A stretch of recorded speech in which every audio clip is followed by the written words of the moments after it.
Hey everyone, enjoy the show. Hey everyone, Chef from Mantiques Network. How you doing today? Happy Friday. Really great offering here. This is a late 1800s Geo Blake's whiskey tin sign. These are one of the self-stamped signs that make it look like it's a framed unit. Actually is a frame, but it's been stamped into tin. These are very, very hard to come by. Very good shape.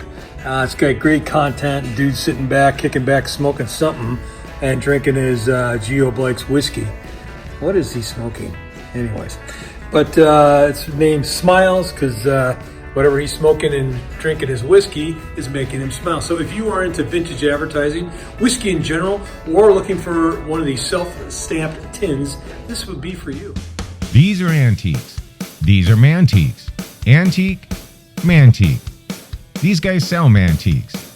This is their store. We're bringing stuff every day, in and out, in and out, in and out. We're shaking and baking. These are their customers. Give me the rundown on the GMC. This lived in a bar in Ghent in Belgium.